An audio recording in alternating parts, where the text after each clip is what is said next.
Hello, this is Lino Tadros, and this is going to be a video regarding the second part of our second exercise or lab. The main idea behind this video is to show you how to use the Semantic Kernel framework and libraries from Microsoft. So using the Semantic Kernel, you can definitely translate natural language input into a function call. This allows any organization to extend existing code bases and APIs with natural language front end. Very, very important to make it much easier.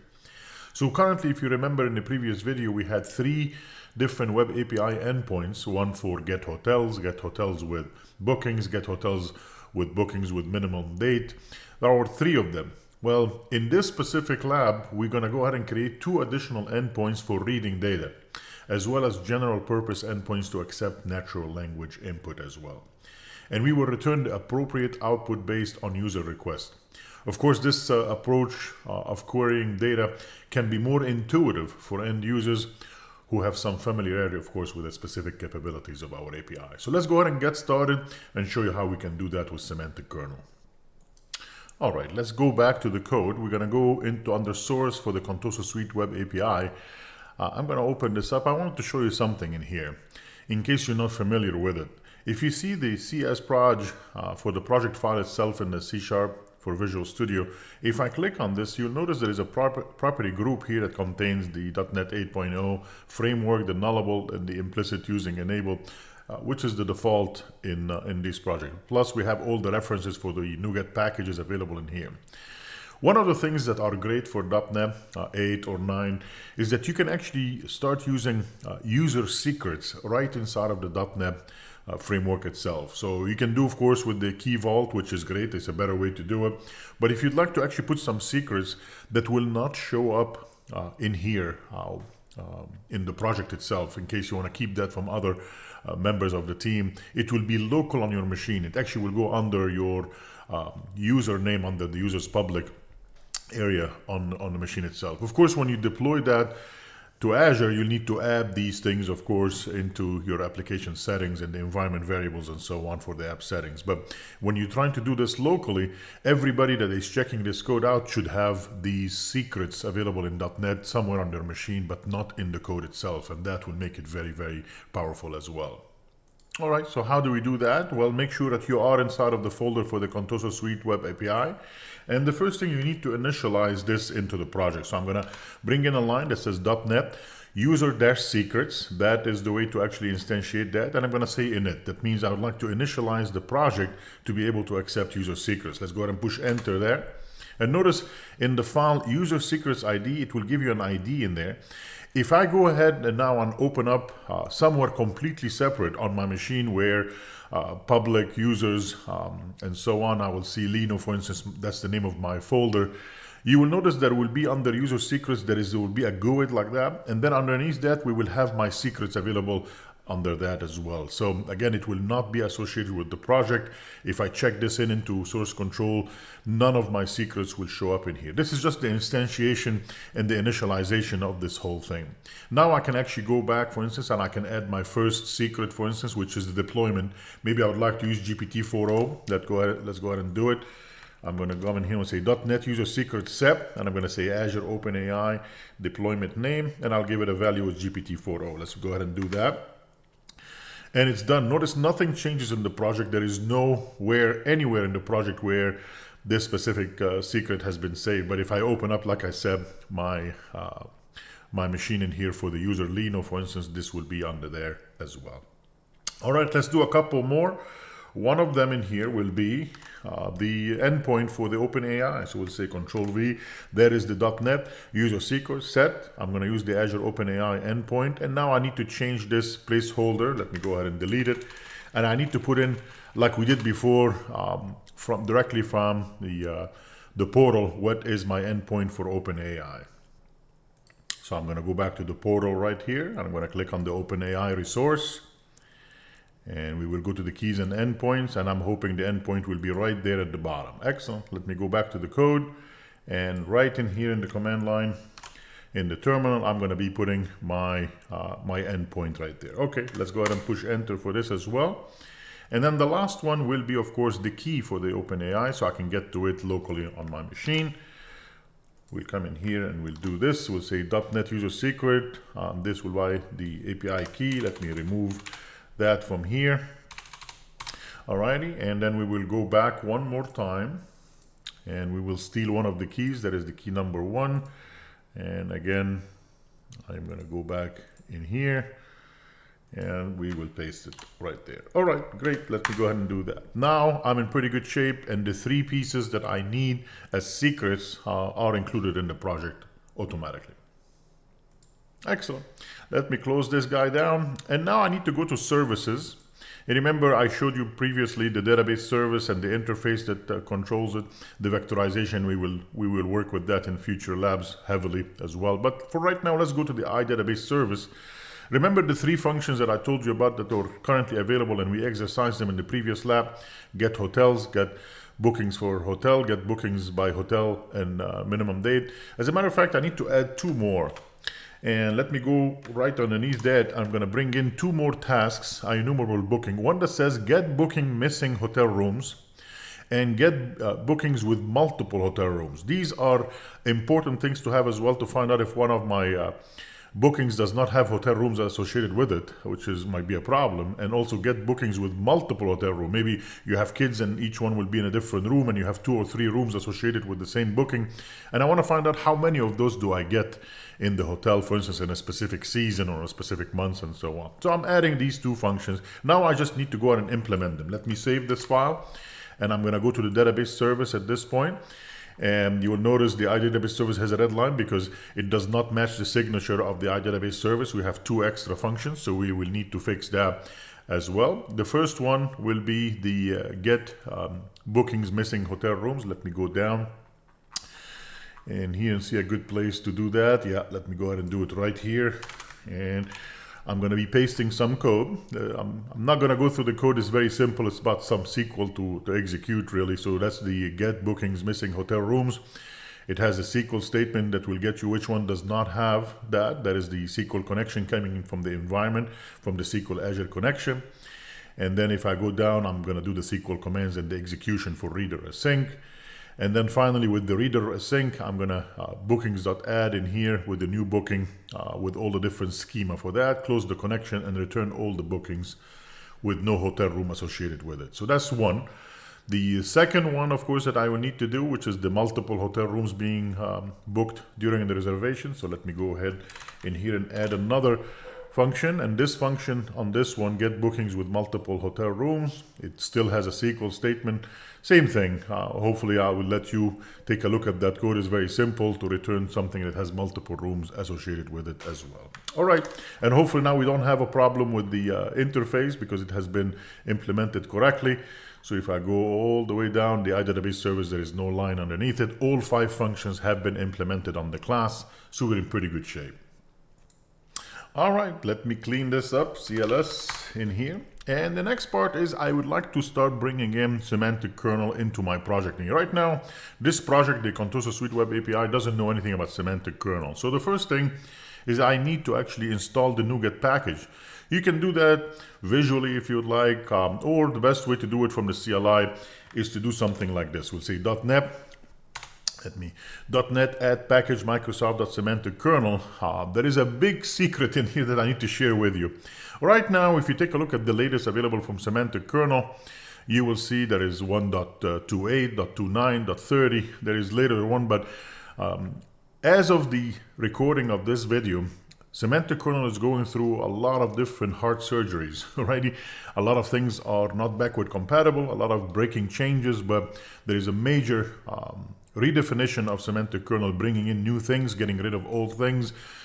That's the status of the AI in the world. Whether you're working with LangChain or Semantic Kernel, the speed on how these things are developing and moving forward is at the speed of light.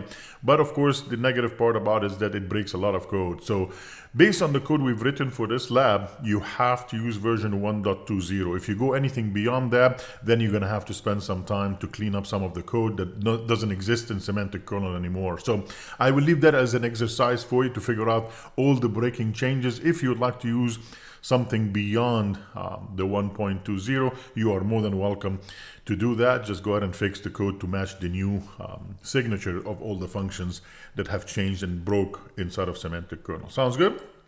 All right, so we'll stick with 1.20 for this lab. We'll say go for it. And it's installing the NuGet, and when it's coming after that, this project will have the Semantic Kernel installed for the project. All right, so now that this is installed, let's go back to the database service. And this is the first place that I would like to actually start using Semantic Kernel with my 5 functions. Remember, so far, all of these functions that I've implemented based on the interface do not use Semantic Kernel. So the first thing, of course, in the using statement, now that I have the NuGet package installed, I just need to bring in Semantic Kernel. I'm also going to bring in component model from system because I'm going to decorate some of the functionality with some attributes to explain that I'm using Semantic Kernel, and also give it a description, which is extremely important as well. All right, let's do it 5 times. I'm going to make this a little bit smaller so you can see the code better. So, oops, let me go ahead and make this small. Okay, so the first one is one that says get hotels in here, which will work just fine, but I want to get it from language, natural language, using English to be able to get this stuff. So I'm going to go right before the public in here, and I'm going to decorate it with 2 different attributes. One that has the attribute kernel function, and it's available, of course, because I brought in Semantic Kernel. And the description is extremely, extremely important, folks. Do not make it blah, blah, blah, okay? It has to be something meaningful, so we can understand when to end up calling this get hotel. So description, get all hotels. That's good enough. You can even make it better if you'd like as well. All right, let's go down a little bit and let's see the one for get bookings for hotel. This one I also need to decorate it as well. We'll go ahead and come in here and say kernel function, and the description, get all bookings for a single hotel. Very important. This description is not, don't think of it like we are used to descriptions, just like documentation. No, this is very, very important description. This is how the system will figure out when this will end up getting called. So pay attention to that. But remember, this one takes a parameter. It's important also that our parameter is explained. Otherwise, this is, again, will not know in natural language how to send this. So I'm right before the integer hotel ID. I'm going to come in here and I'm going to say description. Let me make this a little bit better. Oh, I forgot the closing of the array for the attribute. All right, there you go. So I'm going to say there is an attribute in front of this function, instead of this parameter, and the description followed the ID of the hotel, and then we'll pass again the integer hotel ID with no problem. Does that make sense? Let's go down a little bit more. All right, we'll go to the third one, and this one will be, let me just fix this. Okay, there you go. It's a kernel function, and the description, get all bookings for a single hotel starting with a specific date. This is the one that has the minimum date in here that we've seen before, okay? But again, this one has 2 parameters. That's an important piece as well. You need to actually explain what the hotel ID is and the date time that will be passed to it. So I'm going to cheat, and I'm going to take that description for the first one. Does not need to change really. So we'll Control C this, and we will go down, and right before this one will be like that. And I'm going to need to actually explain the date time. For right now, let me just paste the whole thing, but I'm going to, of course, change this one. And this one will be the starting date for the bookings. Okay, so that hopefully will explain what that is easily enough.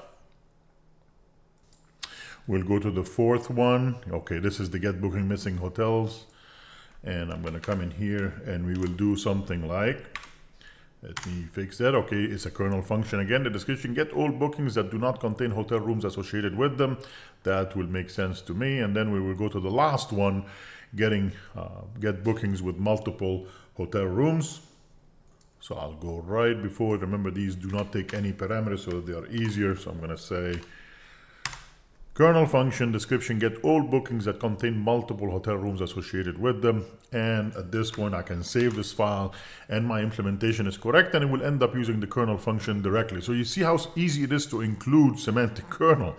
Of course, Semantic Kernel can do a lot more than that, and we will see later on how to create agents and how to do things with Semantic Kernel. But at least I just turned all my function to be callable using natural language in English or any other language as well that is supported by Semantic Kernel as well. So So hopefully you can see just an attribute in C#, give it a description, and it will be ready to be called automatically.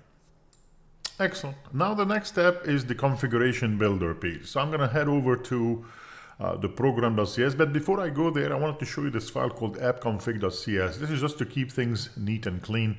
It's a CL class called appconfig that contains the Azure OpenAI, and it has a boolean to decide if it's configured or not, the validation, the configuration of the OpenAI for the deployment name, the endpoint, and the app key. So this class is sealed, and it can be used with ease actually inside of the program.cs. So again, I'm going to end up using Semantic Kernel in here, so I know that the first thing I'm going to do is I need to bring in the using statement for the NuGet package that I already imported into the project. So I'm going to go in here, and I'm going to bring in 3 different using statement for the Semantic Kernel, one that actually has the connectors for OpenAI, and one has a chat completion, all for Semantic Kernel itself. Sounds good? And then the next step is we will go right after the creation of the builder in here. Let me go right after this line. And I would like to actually create an object for the configuration that uses my 3 different secrets that I added, and it adds also the environment variables and builds that to make it available for the application. So I'm going to go right here, and we'll bring in 3 lines. We'll say var config equals new configuration builder coming in from .NET, and it will add the user secrets for the program, add environment variables, and do the build. So all that stuff will be important to get us going using all the different configuration as we've done earlier for the user secrets and the environment variables. All right, the next part here, if you go down a little bit, you'll notice there is a lot of different services being injected in .NET using a singleton, add singleton, one for the database service, one for the vectorization service, one for the maintenance copilot. There is one for Cosmos client as well to be able to use it, and there is one for the Azure OpenAI client as well. As a matter of fact, I need to insert also or inject the service from the Semantic Kernel. That's going to be important to me. So I'm going to go right after the Cosmos one in here, and let me go ahead and bring in another add singleton, and this one is for the kernel. Notice it will create an instance for the builder for the Semantic Kernel, and I'm going to add Azure OpenAI chat completion, passing in the deployment name, which is GPT-4o, the endpoint, and the API key. Where is it going to get all that stuff? From our user secrets. It will be available for us automatically. And then I'm also going to actually use a plugin, add from type database service. This is an important line in here. It's not enough to just build it with the Azure OpenAI AI chat completion. You'll need to bring in the database service as well. And then I'm going to return the kernel builder.build to make sure that it is available for me during the execution of my program as well. Let me save this file as well. And there's only one thing left to do at this point, and that's for the chat endpoint on the API itself. So if I go down, remember when we did the map-get slash and slash hotels and so on, there is one now that we have not used yet, which is the slash chat. And right now it's not implemented. Return this endpoint is not yet available. So one of the things that we can do at this point is to change that code. Let me take out all of this, and I'm going to replace it with a real implementation of the slash chat in here. And what it will do, it will await a task from result using the message being sent to it, and then the kernel will get the service from the kernel. This is the Semantic Kernel, and then it will get the required services for the iChat completion service. And then it's a very important thing, the execution settings. We're going to get that from the OpenAI prompt execution settings, allowing it to use tool call behavior. So auto invoke kernel functions based on the attributes called kernel function that we have created in front of each and every single one of them. The response object itself will await the chat completion service, get chat message content async in here, passing the message, which is the question at this point is coming in, using the execution settings and the kernel from the Semantic Kernel itself. So again, this is pretty simple code. If you're familiar with Semantic Kernel, you know this is the way to actually engage in a completion or a chat with Semantic Kernel instead of going directly against the LLM using an API endpoint on it as well. Let's go ahead and try it out. First of all, I need to save this file. Remember, we are in the API, C# based API application. So I'm going to say .NET run and making sure that it's running. And we're going to keep it running inside of this PowerShell terminal We'll wait for it to finish up. All right, we're good. And then I'm going to go to another PowerShell. Okay, it doesn't matter really if it's a dashboard or whatever you are. But what I would like to do on this one in here, I would like to issue something like curl, or maybe I can go ahead and open up Postman and do this. I just need to call an API and see if it will work or not with English, pretty much. So in PowerShell, there is an easy way to do that. So if I bring in the first line, let me bring this. I will say the post params, $ post params equals, and I say the message in the object itself, which bookings do not currently have hotel rooms associated with them. And then let me remove that so it doesn't confuse everybody. This is the first line, okay? So, oops, what did I do? Let me remove all of that, because there are two lines that needs to come, and of course the copy and pasting is adding some weird stuff. But the first one is the post param. I'm going to be passing the message which booking do not currently have hotel rooms associated with them. Okay, let's go ahead and put that in that variable in there. And then after that, oh, yes, okay, so this is the first post param. Let me come after this one, and I will include the invoke web request. We'll need to put in the URI for where our API is running on my machine right now with the /chat. Remember, this is the one I just changed. The method is a post, and the body comes directly from the post param, which has the question inside of it. Let me go ahead and push enter on this one, and let's see if it will work. The important thing is the .NET has to be running in a different terminal in here. Otherwise, of course, it will not be able to reach the local host. So let's go ahead and put that in. Be patient, wait a few seconds, and hopefully we will get an answer from the system. All right, maybe I messed this up. Let me go ahead and do a Control-C on this guy, CLS. I think what we need to do is to actually pass it all together. So I'm going to say the post param message, which booking do not currently have the hotel rooms associated with them. And then the second call would be the invoke web request against the URI with the method post and the body coming in from the question itself. Let's push enter in here. Just be patient for a few seconds. It's making the call into the local host 5292. Once it comes back, I'll show you the answer that will come back from there. Going once, going twice. Oh, it did it. Let me go ahead and come back up in here and see what everything came back. So the status of the call is 200. It's okay. The content, the following bookings do not currently have hotel rooms associated with them. The booking ID is 11, customer ID is 3, hotel ID is number 4. The stay begin date is 10/6/2024, and so on. The raw content, so the content and the raw content will be in here as well. So you can definitely do the parsing, do whatever you want with the result coming back to put it in a user interface. There are no image or input fields or links. Again, that ended up taking an English question, being able to run that through SQL Server using Semantic Kernel and give you a full content of which ones do not have any rooms associated with them as well. Does that make sense? All right, now that we have actually proved it to ourselves using a straight call, let's go ahead and run the dashboard as well. We are in the dashboard folder. So I'm going to come in here and say Python, there you go, mstreamlit-run index.py. And when this guy comes up on the local host, let me bring it up to this monitor because it went to a different monitor. There you go. And I would like to go to the chat. So we'll go to the second one, API integration right there. Notice these are the bookings available, but I can ask questions. Now that I've implemented the /chat, I can come in here and give it questions. For instance, something like, please show me the bookings for Hotel 3 for any date later than December 1st, 2024. Let's submit that and see if it will work. It's calling the chat endpoint, and there it is. It found out that there are 2 bookings that match actually the answers from that as well.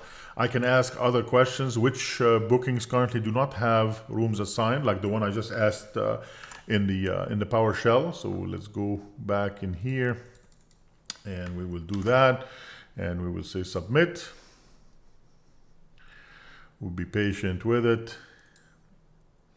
It's calling the chat endpoint with this English-based question, and it's making the call. And these are all the different ones that do not have anything associated with them as well. And one last one, how many bookings have included at least 2 hotel rooms? So that actually is one of my endpoint as well that I've created. Let me go ahead and do that. We'll say submit. how many bookings. There are 3 bookings that have included at least 2 hotel rooms as well. So hopefully you can see how simple that is. We just made a few changes, and you have, of course, all that code associated with all of this in the lab that you can try it for yourself.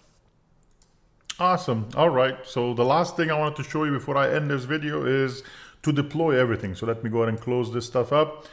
Notice our 4 changes that I made, one on the project level, one in the program.cs, and the database service and the interfaces. So, okay, we'll come in here, we'll say database additions.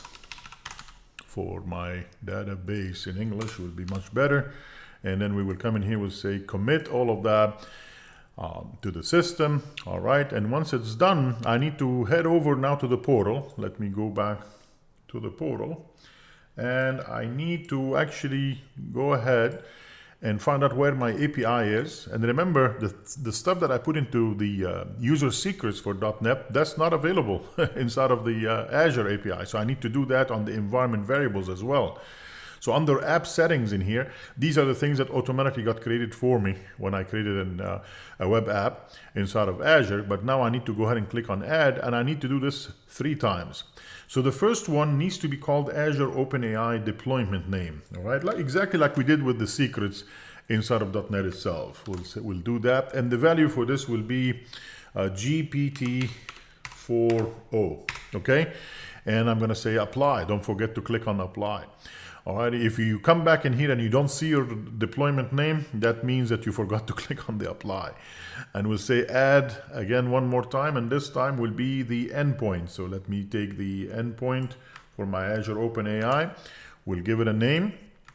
There it is. And I think I put that into my notepad as well, so I don't have to keep looking for it.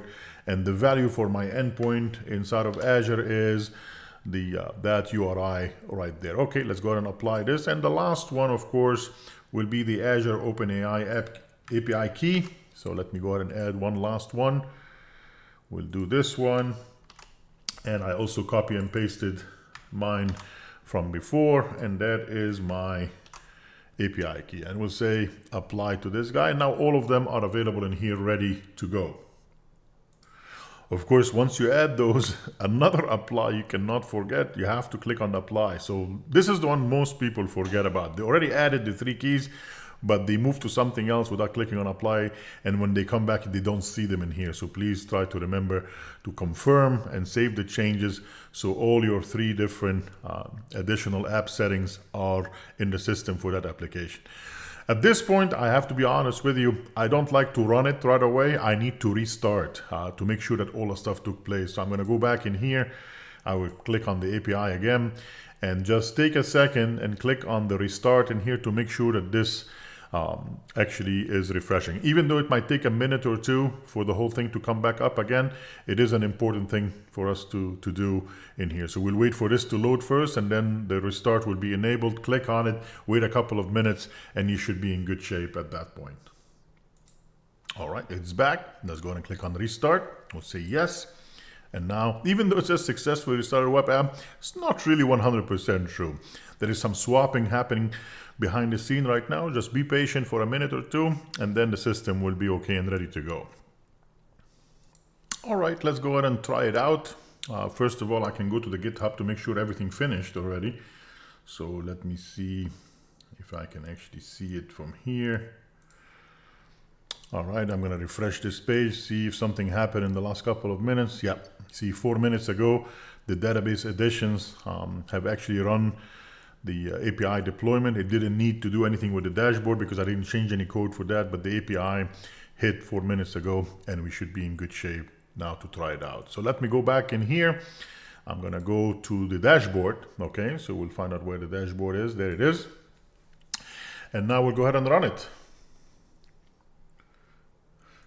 And by the way, folks, if you click on this and you try something and it doesn't work, one of 2 things have happened. First of all, you might need to go ahead and restart the web app for the dashboard as well. In this case, I don't think so because we didn't make any changes to it. It's the API one that needed to be restarted. The other one, it could be caching in the browser that you are using as well. So let's give it a shot and show you what will happen with that. Sometimes it works right away. Sometimes you need to give it a kick just to go ahead and get rid of the cache. So that is the Azure version of the application. This is not running locally right now. And we go to the API integration. Let's wait for that to run as well. And I will end up calling at least one of the questions in here. It's running, as you can see at the top. In here, we'll give it a few seconds to initialize itself for the first time.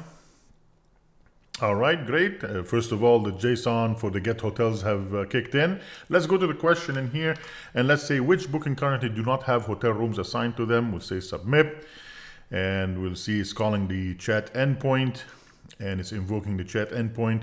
This is not local. This is running the one API that was deployed in Azure itself.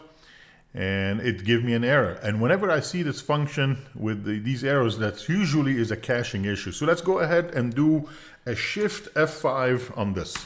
So I did a Shift F5 that will actually throw away the cache, and I'm hoping that this will end up fixing the problem. Now let's go ahead and ask the question one more time, and we'll say submit. And you sacrifice a goat and hope for the best. We'll see if it comes back with an answer now that we threw the cache out. Oh no, it's something else. Let me go ahead and figure out what went wrong with that. So I actually want to do it on video instead of trying to fix it away from you. So let me see what else can I do. I'm going to come in here. I'm going to restart even the dashboard one. We'll say restart and say yes to that. And then we will be patient. Even though it says successful, it's not true. It will take a minute or two to the swapping and make sure we're running the correct version of the dashboard as well. Now that I restarted this, we'll come back into the API integration and we will try. Let me close this guy down. And I'll be back in a minute after I know that everything got swapped correctly. I will not touch anything, I promise. So we might even get the error again. So I just wanted to show you, just restart, wait a minute, and then come back and do it. All right, I waited a minute. Now let's go ahead and click on this guy one more time.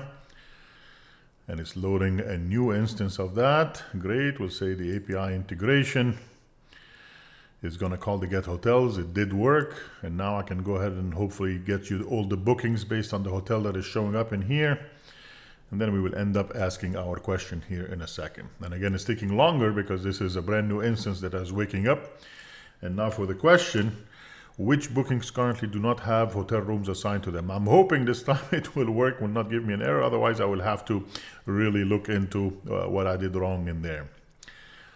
Oh, it worked. It was actually the restarting. So like I said, it's one of the two things, is that you have to restart both.